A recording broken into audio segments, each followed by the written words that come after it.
You've heard the term by now, but what are identity politics? The term identity politics has been around since at least the 1970s. Essentially, the premise of identity politics is that instead of having one's political goals, objectives, and ambitions shaped by abstract or ideological forces, individuals form their political positions based on what is best for their social group or social groups. One's positions are molded then by the interests of the different groups or group one identifies with. For example, if individual A has strong ties to their identity as an African American woman, you're going to have a hard time convincing that person to support ideas that they perceive to be opposed to the interests of their communities, no matter how ideologically rational those ideas may be. Likewise, if individual B identifies as an upper middle class male, you're going to have a harder time convincing him to vote for higher taxes on the wealthy, for example, or getting him to really care about birth control funding. Unless you're an ivory tower academic or some sort of advanced political philosopher, odds are that when you make decisions about who or what to support politically, you're doing it based on some sort of identity. A fantastic example of this is Gamergate. Most of you know the history of Gamergate by now, but if not, essentially feminists in the media like Anita Sarkeesian attempted to take down the old boys club of video gaming, lambasting the video game community and gamers themselves as racist, sexist, bigoted, misogynistic, and every other insult you can think of. Now, although it isn't as strong as many of the other identities we'll talk about in this video, being a gamer is still a cultural identity. For many, it brings a sense of camaraderie. There's a clear difference between people who are in and understand video game culture, memes, etc., and people who are on the outside, like feminists in the mainstream media, who don't really get it. So, when some feminists, who have no real ties to the community or accomplishments within the gaming industry, barged in and started throwing around accusations of sexism and misogyny, the natural response from many within the gaming community began with F and ended with off. Who were these feminists and journalists to come in and try to force the gaming industry to conform to their expectations?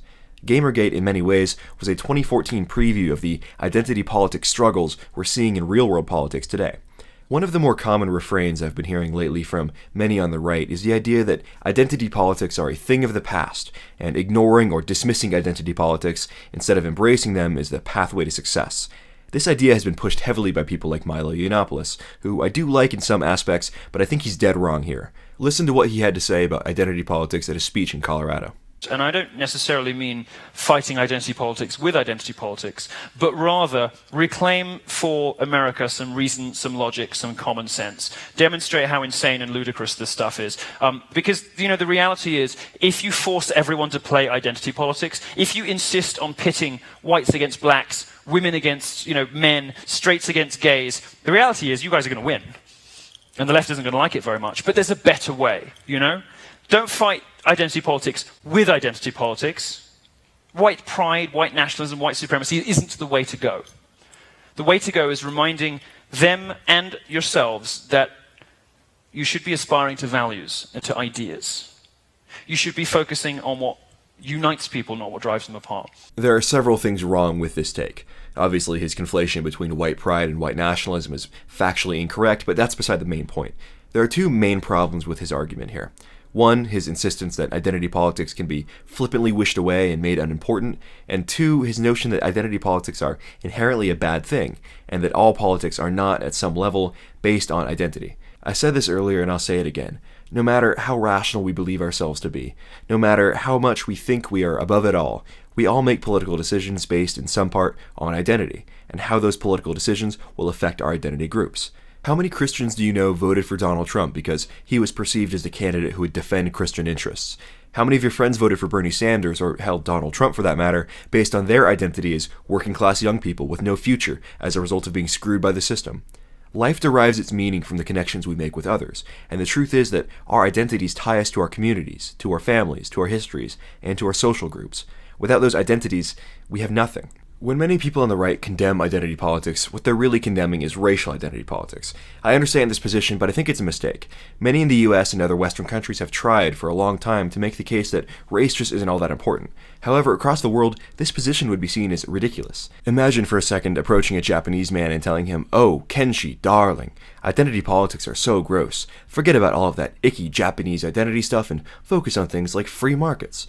The Japanese man would justifiably laugh you out of the room. Japanese identity is intertwined with reverence for one's ancestors, a respect for hierarchy, Shinto, Bushido, and other elements. To the Japanese man, Japanese identity is of foremost importance. In the US, many people see race as the foundation of their identity. For example, there are many in the black community who see their blackness as central to who they are. They identify strongly with their African roots, and there's nothing wrong with that. Likewise, many Hispanics on American college campuses are members of groups known as Mecha. Mecha is a Hispanic separatist organization that encourages its members to maintain a connection to Mexico. They also believe in the liberation of a territory known as Azatlan, which includes much of the southwestern U.S. For some people in the U.S., most commonly among ethnic minorities and many groups across the world, race is the foundation of identity. But like I mentioned earlier, not everyone sees race in the same way. Many people in the U.S. will identify primarily as Christian, or Southern, or Northwesterners, or simply American, or something else. For these people, race isn't at the forefront of their mind, so they don't understand why it matters so much to people who use it as the foundation of their identity. They see race as a third or fourth tier issue, with things like faith, nationality, economic status, and social standing having higher importance. Of course, it goes without saying that not every racial group in the US sees racial identity by and large as having the same importance. I'm not presenting this as a positive thing or a negative thing. I'm talking about it because it's true and it's important to understand. The American left has understood the importance of identity in political psychology for years, whereas the right has made an attempt to argue that it isn't that important, or that people can be made to forget their identity by reading a few books and learning about the free market. It's a mistake for the American right to believe, as Milo does, that identity politics are not important. For someone who believes strongly in the importance of their identity, trying to convince them that it doesn't matter would be like trying to convince someone to turn against their own family. It's just not going to work, and it will probably make them mad. Instead, people on the right need to understand that all politics are ultimately identity politics. All of us, as political actors, are making political choices based on what we think will benefit the groups we identify with. If you're someone who cares about the free market, for example, don't try to convince an individual how great it's going to be for him. Convince him how it will help his identity group. If you're someone who cares about changing immigration policy or education reform, those are great goals, but the truth is, most people aren't going to care too much about theoretical or abstract arguments. It has to become relevant to them. And to make it relevant, there's no better way than showing them how these things will affect not only them, but their family. The American left and American right often seem to be talking past each other and not really having a conversation. This is due in large part to the fact that the left acknowledges differences in identity group goals but has the wrong solutions, whereas many on the right don't even acknowledge those differences exist at all. And as long as that gap persists, both the left and the right are going to keep getting it wrong on identity politics.